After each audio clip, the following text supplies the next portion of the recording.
We'll start this lecture by reviewing the end part of the last lecture. So I'll just remind you that the point of LTI systems in discrete time is to process continuous time signals. So what we talked about was that you have this DSP block diagram, you have this G A of t, you sample it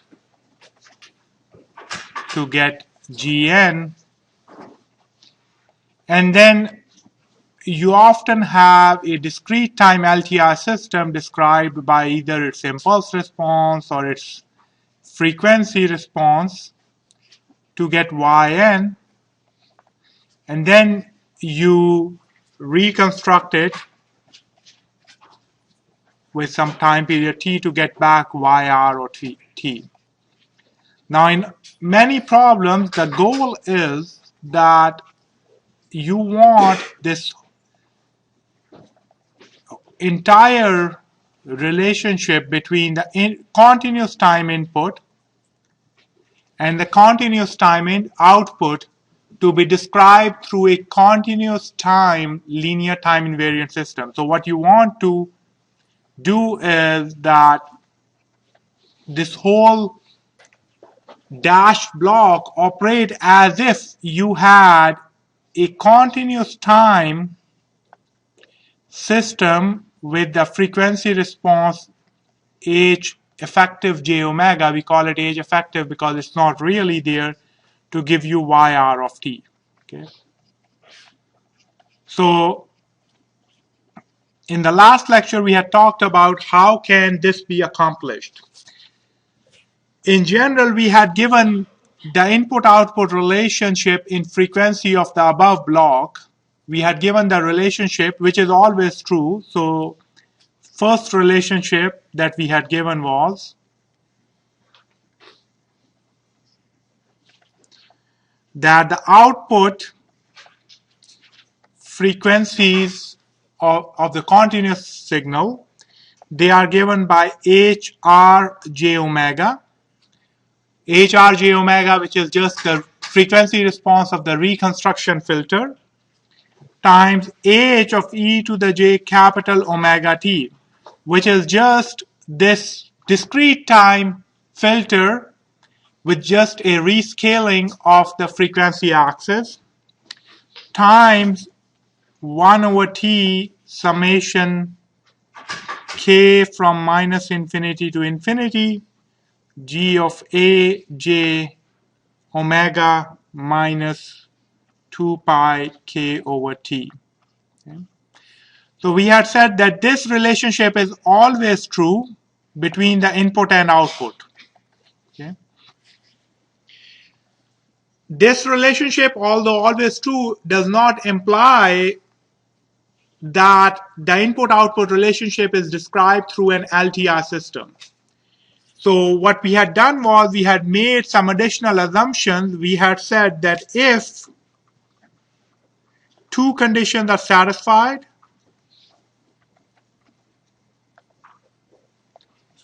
and in real world they are approximately satisfied, but we are happy with that, then the input-output relation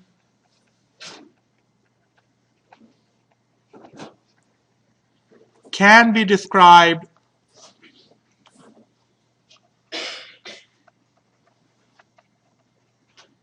as if the input signal is passing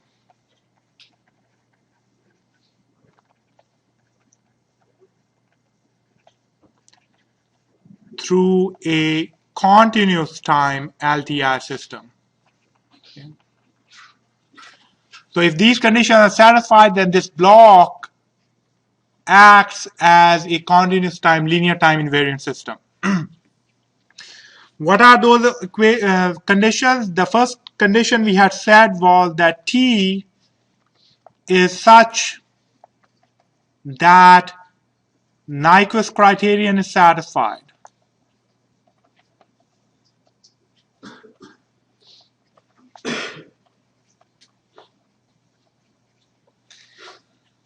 Now, if we are saying that the sampling period is such that the Nyquist criterion is satisfied, then we are also implicitly saying something about the input continuous time signal. What is that implicit assumption if we are saying the Nyquist criterion is satisfied?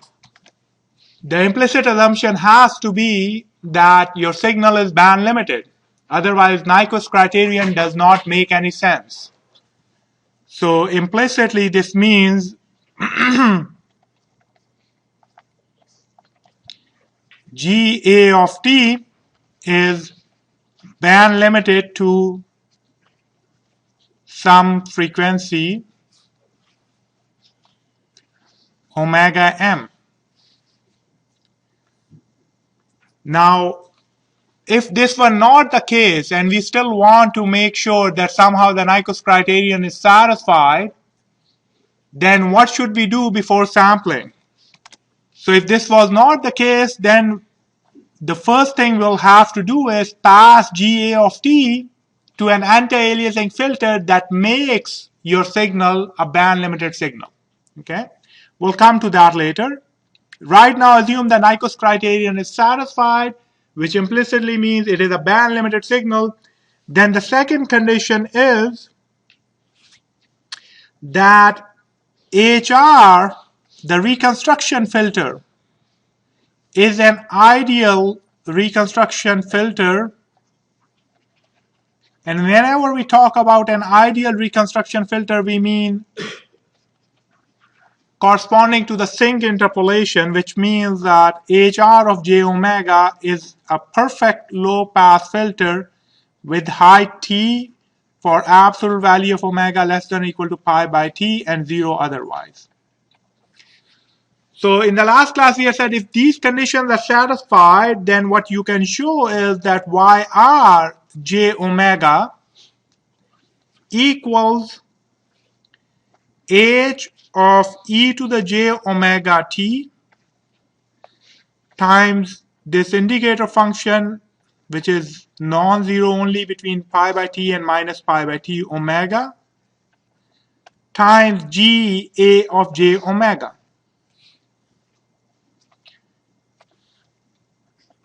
So this is the relationship that is true only if these two conditions are satisfied. And if we then look at this, what we see is that the output frequencies are given by input frequencies multiplied by this thing, a function of capital omega. So that is just a relationship of LTI systems in frequency domain. So we can call this thing that I have circled as an effective continuous time filter H effective j omega. So YR j omega can be written as H effective j omega GA of j omega. Okay. Now, what is the meaning of this? That if you are using a DSP system to filter your continuous time signal and the conditions that we have talked about are satisfied, then effectively you are designing a continuous time filter which is given by the following: h of e to the j capital omega t for capital omega less than or equal to pi by t. So I have separated the indicator function and 0 otherwise. So what it says is that whatever, let's say you designed an HN which gave you h e to the j omega. Whatever this h e to the j omega is, in continuous time, what is effectively happening is that you are filtering your signal with a similar kind of a filter. The only thing that is changing is you have a scaling of your frequency axis. So for example, let's say that this is your h e to the j omega. And I'm going to give an example of a low pass filter first. So minus pi, minus pi, and then of course there are periodic repetitions, and the height is, let's say, 1. So this is, let's say, pi by 4. This is minus pi by 4. So this is a low pass filter. I'm describing h e to the j omega. Now this is a little omega axis, and what this expression says is you effectively get a new continuous time filter with little omega replaced by capital omega t. So you have little omega. I could have, for example, written this equation as h of e to the j omega with little omega replaced by capital omega t, and 0 otherwise. So I have little omega replaced by capital omega t. I want to figure out what is h e to the j omega t. I simply divide this whole axis by capital omega. Now I want it as a function of capital omega. I divide it by capital T. So what will happen? I'll get the same expression, but the frequencies will get scaled by 1 over t. So I'll get pi over 4t minus pi over 4t. This minus pi will become minus pi by t. Pi will become pi by t. And then I have these repetitions also. But h effective j omega says you only look at this rescaled function between minus pi by t and pi by t. So your effective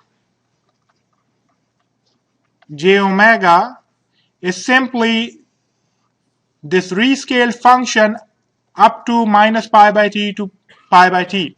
So I get pi by 4t and minus pi by 4t as my filter. So a low pass filter, if you implement a low pass filter in discrete time, what it says is in continuous time you get back a low pass filter. The only thing that is happening is that the cutoff frequency, so low pass filter in discrete time gives you a low pass filter in continuous time. Because there is only scaling of the axis, you are not changing the general nature of the response. Of course, implicitly I am saying we are satisfying those two conditions that we mentioned earlier. What happens is that in discrete time you have the cutoff frequency omega c, little omega c. It changes to little omega c over t in continuous time. Okay. You can reverse this same question also. You can say that let's assume I want to implement a filter h effective j omega. So someone gives you, say we are given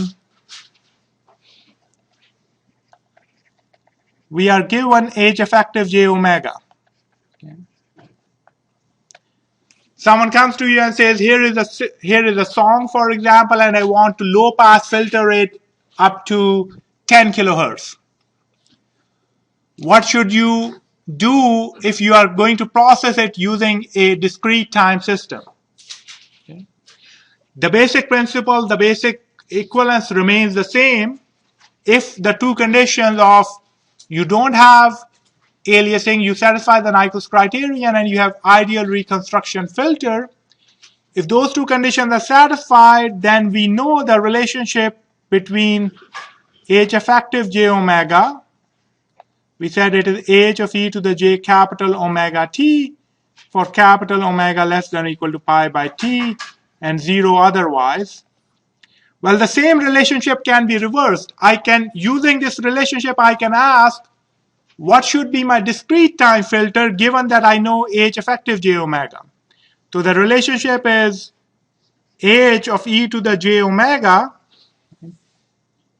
is simply the reverse of first we were scaling the frequency axis by dividing by t. Now we'll multiply the frequency axis by multiplying by t. So the relationship is H effective J little omega over t for omega less than or equal to pi. And after pi, you just repeat it because it's discrete time Fourier transform.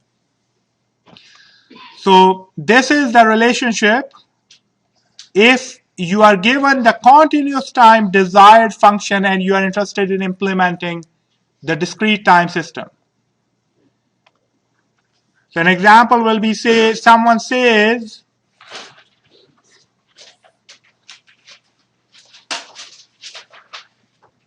process GA of t such that all frequencies above, let's say, 5 kilohertz are removed from it.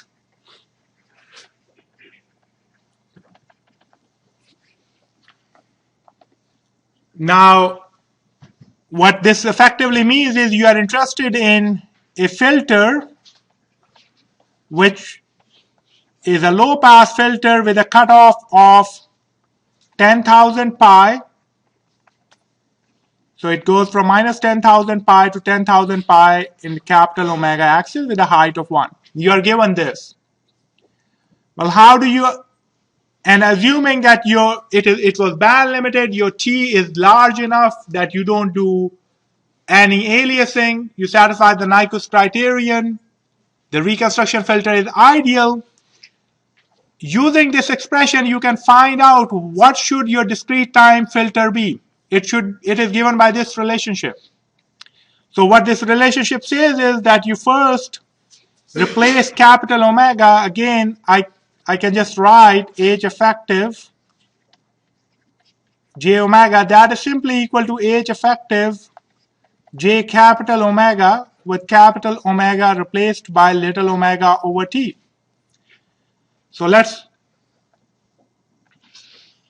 So I'm replacing capital omega by little omega over t.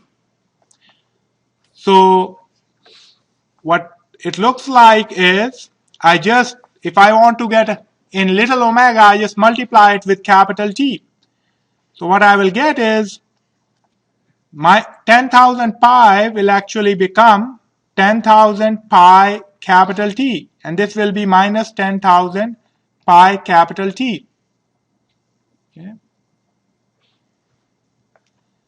The height will stay 1, and then there will be, of course, after minus pi and pi, there will be periodic repetition.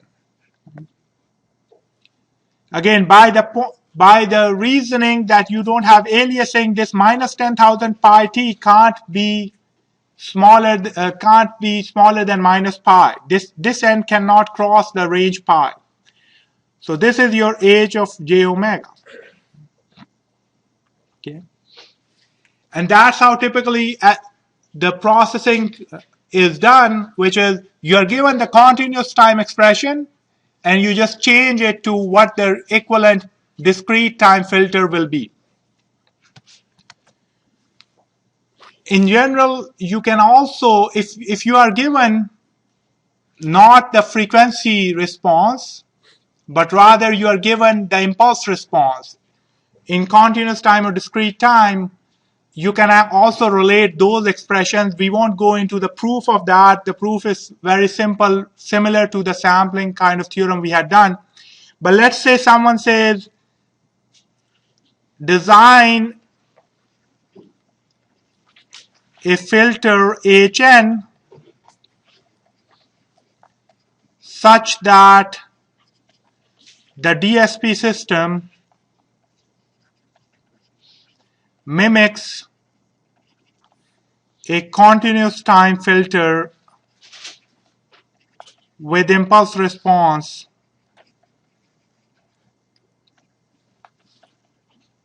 H effective of t. Okay. So previously we were given the frequency responses. We said what will be the frequency response of the system. Someone could also give us impulse response, and the relationship is simply HN is you sample the H effective at every time t seconds and you multiply it with capital T. Okay. So you can also obtain the filter through this expression. For example, what is the impulse response of a continuous time low pass filter? So if I'm given that I want to design a low pass filter with a cutoff of, let's say, 5 kilohertz, the impulse response of that is a sinc. And what this expression is saying is, if you want to mimic that operation in discrete time, you should design a system whose impulse response is just samples of that sinc.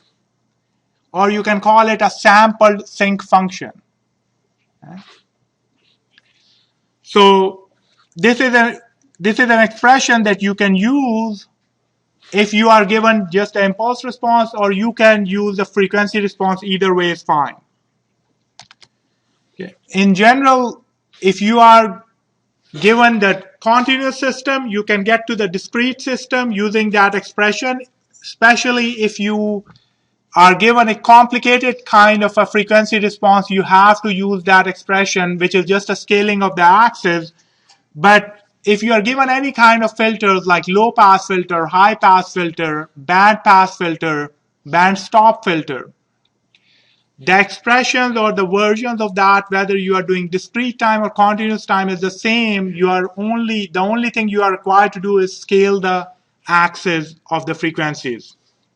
So let's say someone comes and says, I want you to design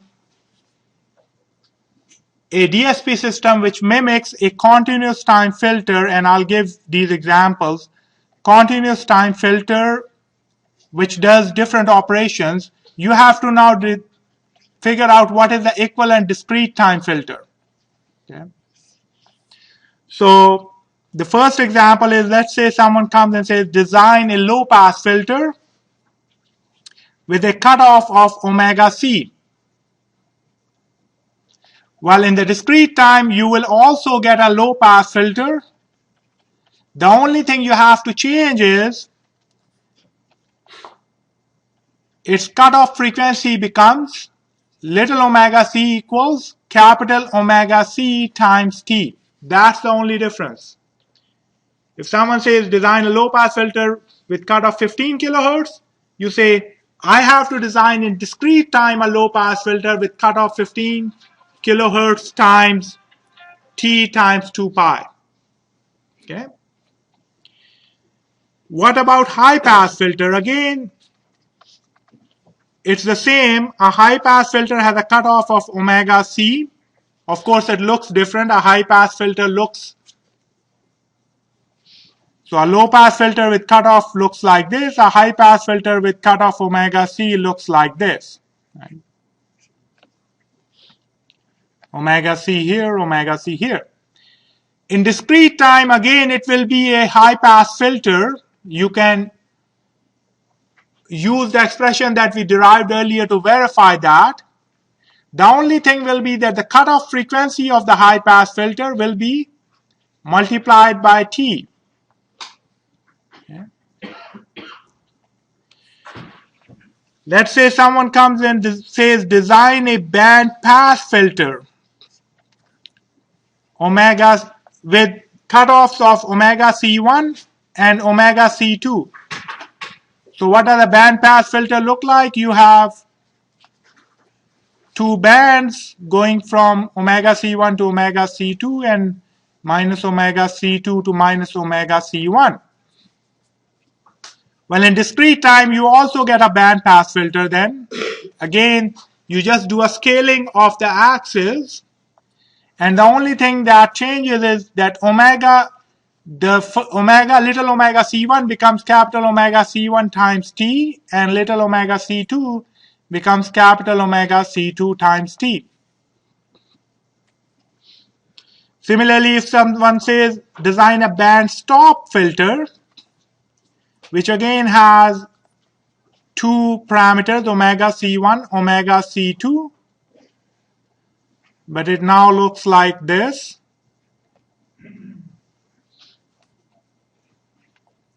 So this is omega C1, omega C2.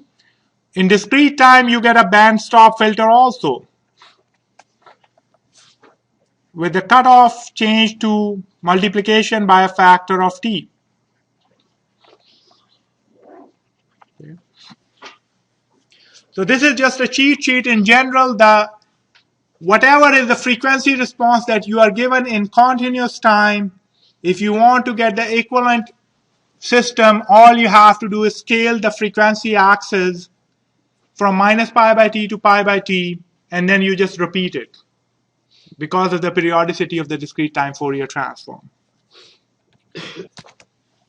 Now, as we talked about earlier, if your signal is not band limited, or if it is not band limited up to the right level, then what do we have to do? We have to use an anti-aliasing filter. So in that case, given that the input signal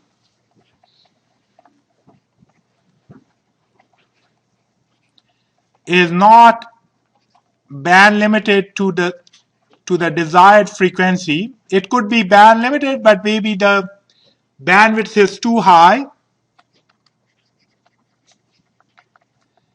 we should first use an anti-aliasing filter.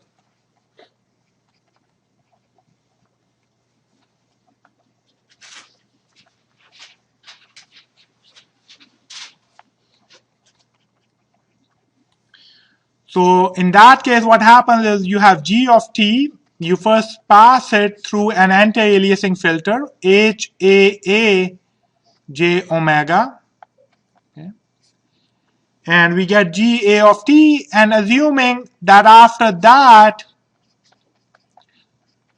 we satisfy the Nyquist criterion, we have a filter H of e to the j omega.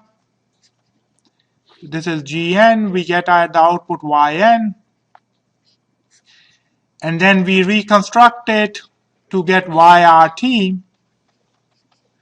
So what is the input-output relationship in frequency domain in that case? We can ask ourselves that question, and answering that question is easy because we have already figured out what is the relationship between the input and output of these three blocks. Right? So if now the sampling period is such that we satisfy the Nyquist criterion for this anti-aliased signal, and the reconstruction filter is the right reconstruction filter, then we know that this input-output relationship can be simply described through an equivalent filter H effective j omega to get YR of t. And the first block stays the way it was. It is just HAA j omega. And now we are asking what's the input-output relationship between the input frequencies and output frequencies. So if these frequencies are g of j omega, and this is YR j omega, what is the input-output relationship? Well, these two LTI systems, they are in cascade with each other. So if two LTI systems are in cascade with each other, that is equivalent to an LTI system whose frequency response is given by, it's given by multiplication of the frequency response of two systems. You can do it more methodically too. You know that GA of j omega is equal to the filter HAA j omega times G of j omega, and you know that YR j omega equals to H effective j omega times GA of j omega. So if I input GA of j omega, what I get is that YR j omega is HAA j omega times h effective j omega times g a of j omega. Okay? So that's the only thing that changes if you input an anti-aliasing filter. If you insert an anti-aliasing filter before the sampling operation, under the assumption that the conditions of Nyquist criterion being satisfied before sampling and the ideal reconstruction filter, these two conditions are satisfied. So we are pretty much done with our discussion of the basic DSP systems. I want to just remind you what DSP systems entail then. The question that let's say you are given this function g of t, the first question you ask yourself in any DSP system is, do I need an anti-aliasing filter or not? Okay, and more often than not, you need it. So the question of designing an anti-aliasing filter is the first question that you get as a designer. Once you do that, then the next question you are posed with is, you are going to sample it. What sampling time should you use? So during design,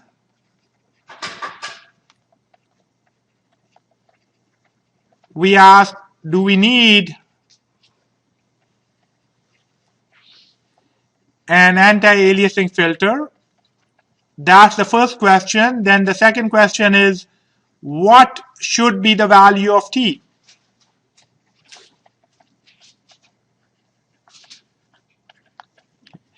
Both of these questions are, of course, application dependent, the type of signal that you are working with, and you really have to understand the applications and the signal if you want to answer these questions.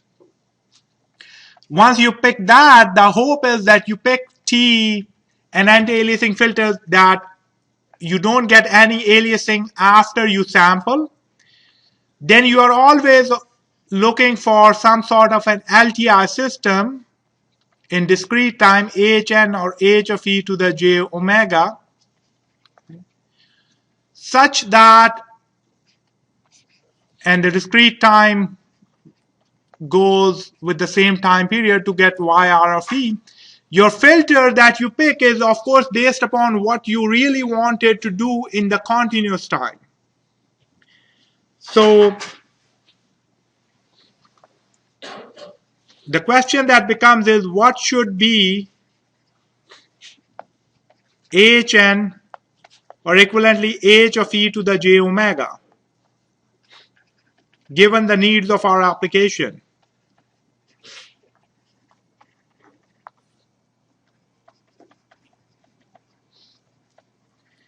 If your application calls for a low-pass filter, then you know you need a low-pass filter and so forth. Okay. And the last question is then, how do you implement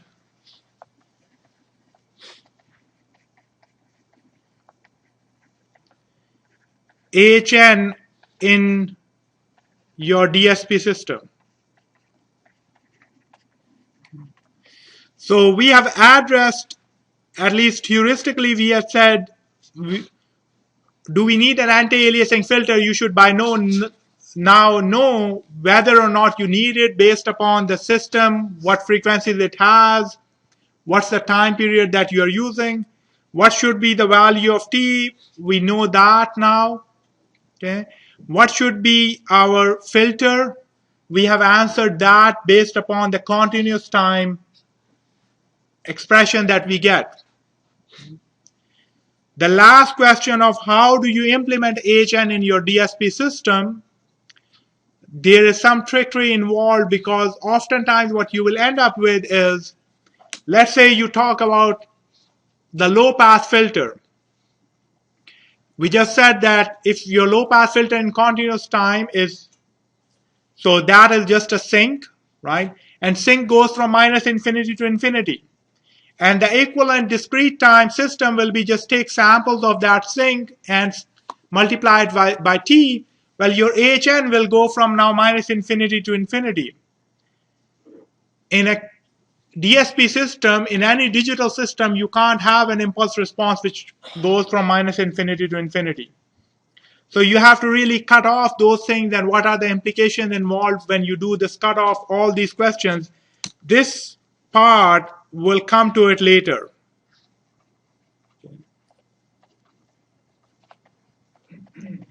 So this is something that we are not right now going to address.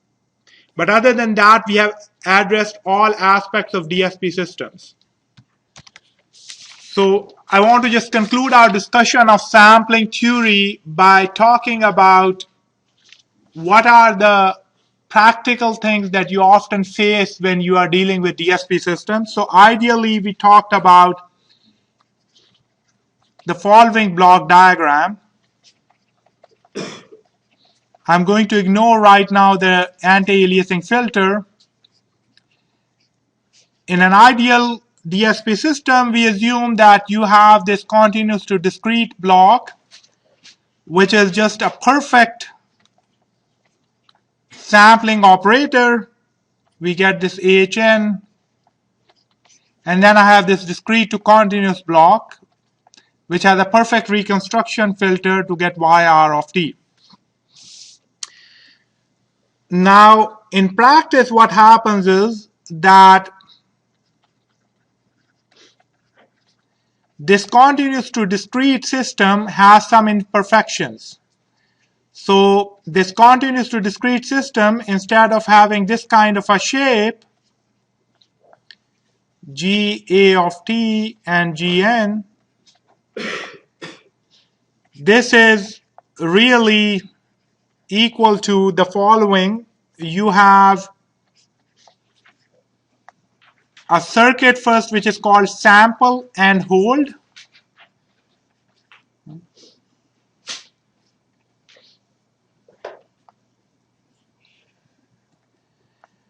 And after that, you have something called an analog to digital converter, or ADC.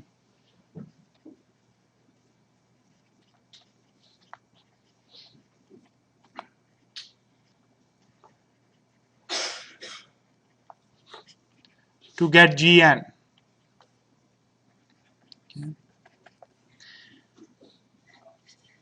So the sample and hold, I'll often use S/H. Okay. So what is a sample and hold? What happens is that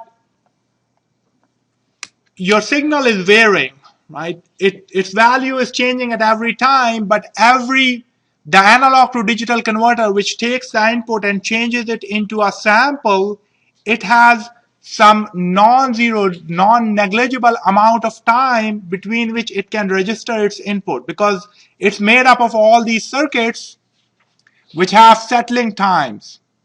Okay. So it takes the ADC chip or the ADC system some time before it can register what was input to it so that it can generate an output. So what you really need is, so here is your signal, which is changing instantaneously, and you want this sample.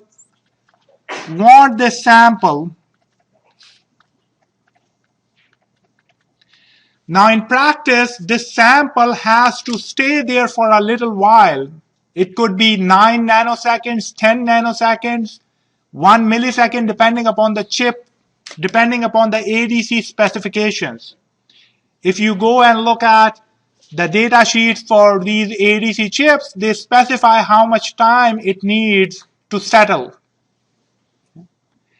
So you want to sample this, but you can't really sample it instantaneously because your ADC chip has a finite duration between which you need to keep the signal constant.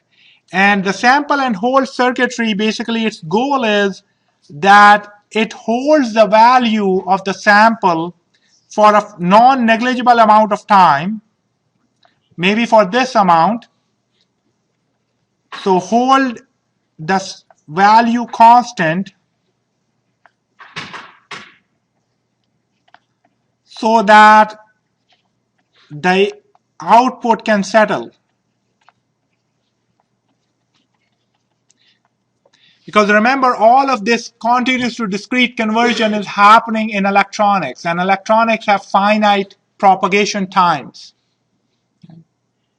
So you can't have instantaneous, a signal comes in and an output is generated.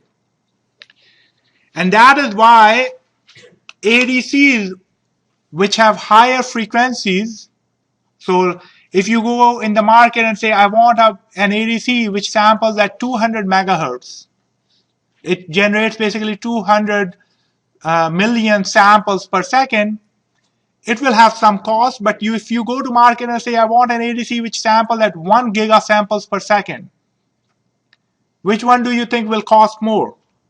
So your 1 giga samples ADC will cost more because if it wants to sample every 1/10⁹ seconds, it better have a very fast settling time. So the electronics there have to be more precise, and so that ADC will cost you more. There are all the other factors that go into ADC design. So in reality, what happens is you want this sample and hold instead of an instantaneous value, because you can't have that impulse sampling that we use in mathematically.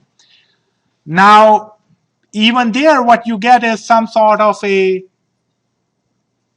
error in your system. Instead of getting this, what most ADC systems do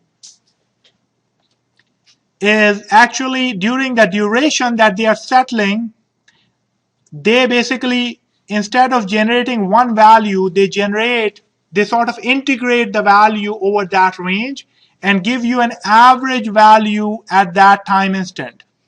So this is your value. Instead of giving you either this first value or the second value, it gives you an average value of that region.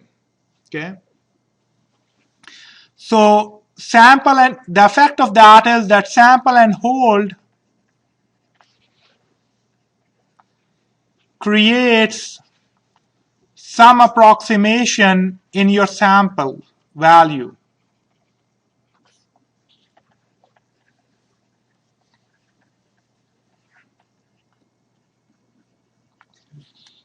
So that's one of the practical aspects of sampling. You are not going to get instantaneous sampling. You can't say, tell me what the signal was exactly at t equal to 0.0009 seconds. Okay. It will be close to that value, but you won't be able to get exact value at that time. Now, for most practical applications, that ends up not being an issue. The other practical aspect is that we talked about you are given yn and you do discrete to continuous to generate the output yr of t, and we said you can just do sync interpolation, or we talked about mathematically the operation of us generating the impulses, and then from impulses you low pass filter. Now the reality is that you get, again, this thing is done in 2 steps. You get yn, and this yn is passed through what's called a zero order hold circuit.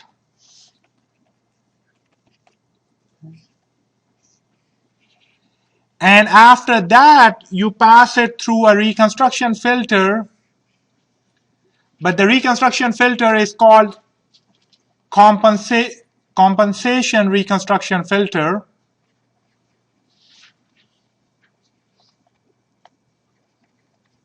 Because it tries to get rid of the effects of this zero order hold circuit, even though it can't really get rid of it all the time.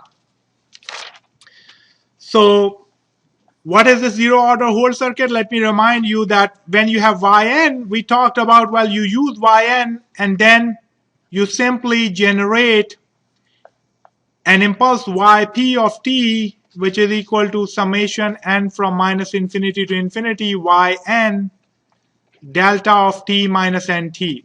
So we said you use your sequence to generate a bunch of impulses whose height is, let's say, y0, y1, and the distance between the impulses is t. In reality, you cannot do that because impulses, direct deltas, not the discrete impulses, but direct deltas, the continuous impulses, that's just a mathematical construction. You cannot achieve that. So what happens instead is that you get yn, and you use a circuit that keeps that yn value for t seconds constant.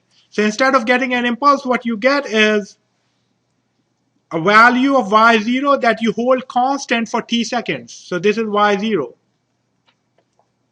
And then this is y1. So now you generate the value y1 and you hold it constant for more t seconds. So that's why it's called zeroth order hold circuit, because it holds the value of your sequence. It generates this kind of staircase output. Okay.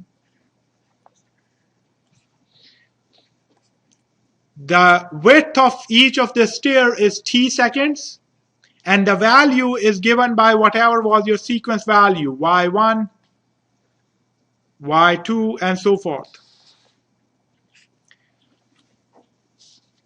And then you pass it through a filter such that the effective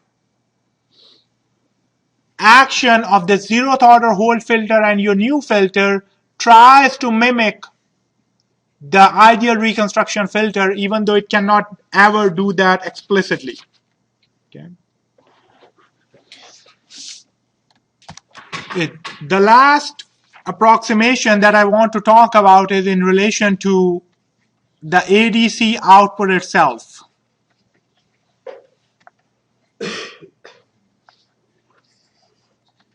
So what you have is, even if you have ADC, we assume that something goes into the ADC and the output is Gn, where Gn is between minus infinity and infinity. So your Gn could be 0.000001 or any other number, and that's the ideal. So this is an ideal setting.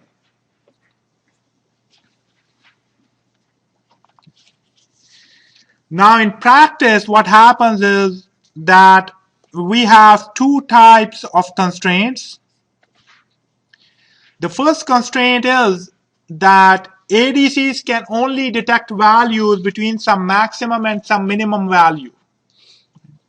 If you are given an ADC, you can't expect that even if it's input, and the ADCs are different. Some ADCs take voltage input, some take current. So let's stay with voltage. You can't expect that an ADC, even if you raise the input voltage to 1,000 volts, it will be able to generate the right output. Right? So all ADCs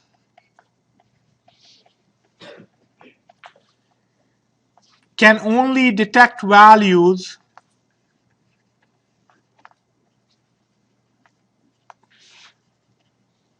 between some minimum and some maximum.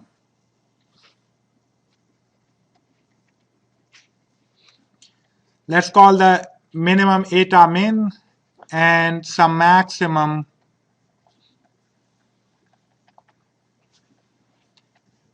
eta max. Okay.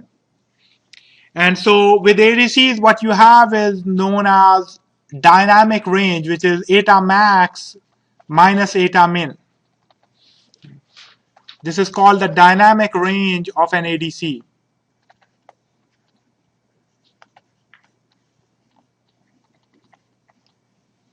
Okay. Because these absolute numbers don't really matter. If you think about them, if you remember your electronics, right, I can always shift an electrical signal up or down by giving it some DC offset. Right? So it's not really the absolute values of eta max and eta min that matter. It's really the dynamic range. Does my ADC take values between 10 volts and 15 volts, or does it take it between 1,000 volts and 1,005 volts? the ADC is sort of equivalent, because what it says is that it can take values up for a range of 5 volts. Okay? So it's really the dynamic range of the ADC that matters, and that's why often when we talk about ADCs, we just assume that the max and the min, they are symmetric around 0. And what happens if you input then to ADC a value bigger than the max or smaller than the min? Well, ADC has no way of knowing, and what happens is it's known as saturation or clipping. So ADCs go into saturation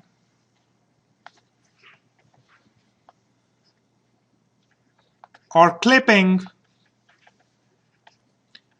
if the input is bigger than eta max or smaller than eta min. Okay. So when you're recording, for example, someone's voice, it's very important for you to know that whatever microphone you are using, what is the dynamic range of that system, because when you are going to sample it, you don't want the clipping to happen. Okay. Clipping means that the ADC will assume, let's say, and right now let's forget about the sampling part, right?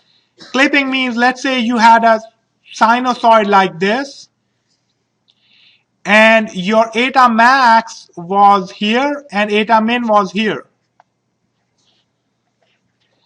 Well, an ADC will see, the way an ADC will operate is that it will see this constant value. What it will do is all these values above eta max, it will just clip them to eta max. Okay. And similarly at the output side, it will clip them to eta min. So this is the clipping effect. And of course, what you get in that case is nowhere near what your original signal was. So you better be careful about avoiding this saturation or clipping in your, when you are doing the sampling operation. Now, the other effect is, let's say you don't have this clipping, you are staying within the range. So we are within the dynamic range.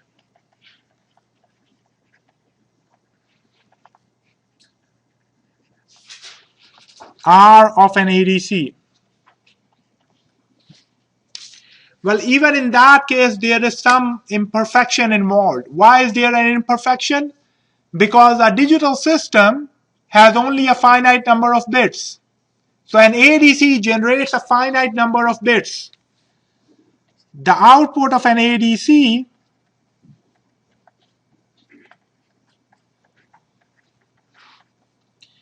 corresponds to a finite number of bits.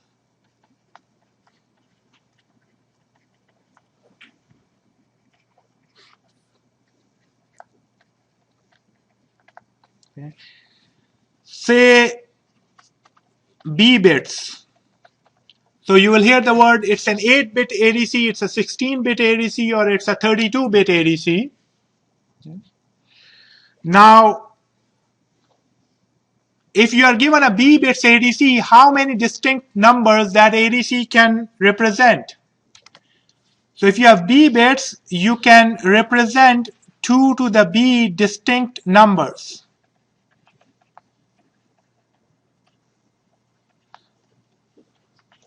So if you have a dynamic range of R, how many distinct numbers exist between eta min and eta max? Pick any number, right? 0 and 1. How many distinct numbers exist between 0 and 1?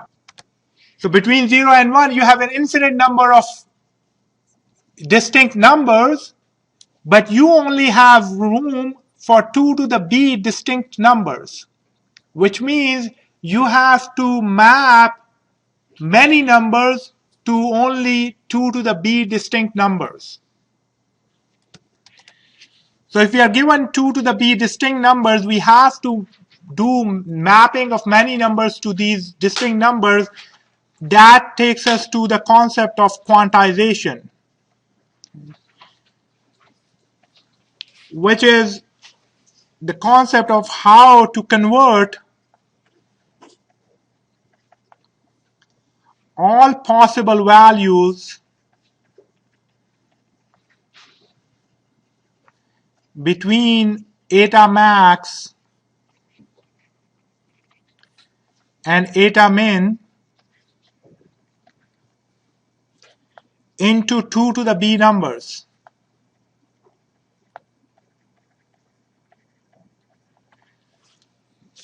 The analogy that I like to think of for that is, for example, your grading. The grading of a course is necessarily a quantization operation. Each one of the students gets a number between 0 and 100, and depending upon how fine-tuned we do the question numbering or grading, you could say it could get any number between 0 and 100.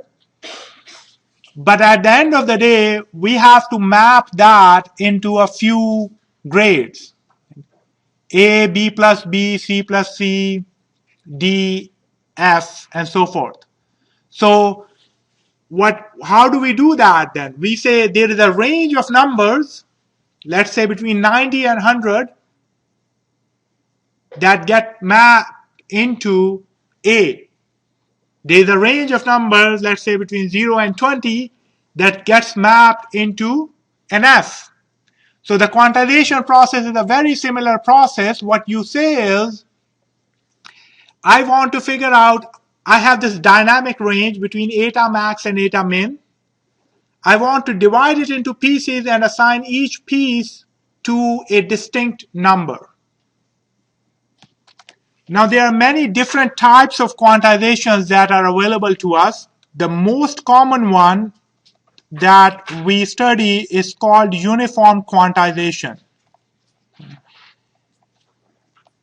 What uniform quantization does is it divides the dynamic range. So we have 2 to the b distinct numbers that we can assign. It divides the dynamic range into 2 to the b distinct equal sized bins and assign all values within a bin to a single value in the middle. In the middle of the bin. So it's like taking a portion and then just chopping it into equal sized pieces such that you get a total of 2 to the b pieces. So what's the size of each piece? Size of each bin, which is also called quantization level,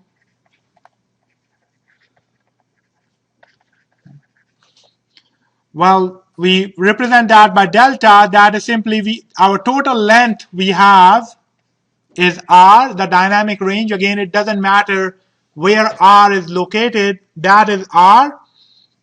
And we are dividing it into 2 to the b pieces. Okay. So that's our quantization range. And once we divide it into pieces, we say all numbers that fall in that piece, we are going to assign a value in the middle of that bin. So to give you an example, let's say that I had B was equal to 2 bits. If B was equal to 2 bits and this is the input value. If B was equal to 2 bits, then I have 4 distinct numbers that I can use. as I talked about earlier, since all we care about is the dynamic range, we often use the expression of dynamic range going from is symmetric around 0. So this is the 0th point. So we do the binning starting around 0. So there is a bin around 0 which goes from minus delta by 2 to delta by 2. Okay. For example, it could be 0.25 to minus 0.25 to 0.25. So anytime your input is between minus delta by 2 and delta by 2, you assign it the value 0. Similarly, you could go from delta by 2 to 3 delta by 2, and anytime your input is between these two values, you assign it the value of delta. Okay. So the plot you get is sort of, if you have an input here, your output is 0. If you have an input delta by 2 to 3 delta by 2, your output is delta. Okay. So this y-axis is the output value. Similarly, you can have minus 3 delta by 2 to minus delta by 2, and you will output minus delta. So you will have minus delta here. Your output will be this. Okay. You have already now consumed 3 values. You can either go now on the right or on the left. Okay. So let's say I go 3 delta by 2 to 5 delta by 2. And the output I generate is 2 delta. So this is my output. Okay. And the idea is now if the input value keeps on going above that, there is nothing I can do. I'll just clip it. I'll just keep going the same. I'll produce the same output. Okay. And similarly, if the input value goes below minus 3 delta by 2, I'll keep on generating the same output. So this is the case where I have 2 bits, and that means I have 4 distinct values. Doesn't matter what my input is, my output will either be 0, delta, minus delta, or 2 delta. So I'll get 4 distinct values. And I can extend that. If I had 3 bits, I'll now get 8 values. I keep on extending it forward and forward. So in this system, what happens, even though you are inputting some values and you are generating the output of these quantized values, what happens is at the end of the day, you are going to make some error. For example, let's look at just the region between minus delta by 2 and delta by 2. Okay. You are generating the output 0 for all values in here. So if your input was, let's say, a value of, if input was delta by 4, your output is 0. You have an error.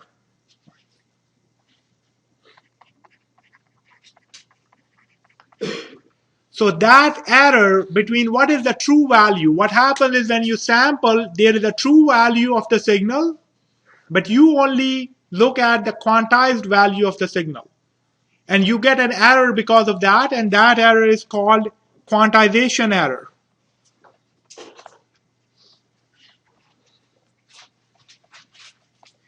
Which is defined as basically the absolute value, your real value Gn, minus the quantized value of Gn. Okay.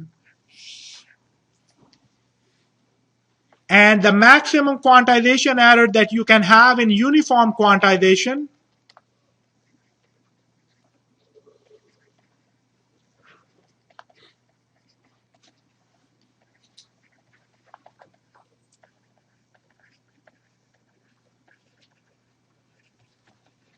if you look at the figure, the principle is each bin, you fall anywhere in this bin, you are assigned a value in the middle. What is the maximum quantization error that you can have? If you look at, for example, this first bin, I can go up to the max end and my error will be delta by 2, Or if I go on this side, my error will be minus delta by 2. I'm looking at the absolute value. But if I was any bigger, I will fall in the other bin. So the maximum quantization error in uniform quantization is always delta by 2, okay, which I can write as R times 2 to the B plus 1 because of the definition of delta. So if you want to reduce your quantization error, what do we want? We want that the number of bits that we have is large. But the larger the number of bits, typically the more expensive the ADC is. And also, the larger the number of bits, the more storage space you need. So if you have a 64-bit computer and you use MATLAB, MATLAB is effectively doing 64-bit quantization of numbers. Okay, you can mimic real world using MATLAB, but up to the constraint that you have to understand there is a 64-bit limit. So you can find out what the maximum error in MATLAB can be. MATLAB can represent 2 to the 64 distinct numbers. So that's a pretty actually big number. Okay, but quantization becomes bigger of an issue if you have 8 bits or 16 bits. At 64 bits, it's not that big a number.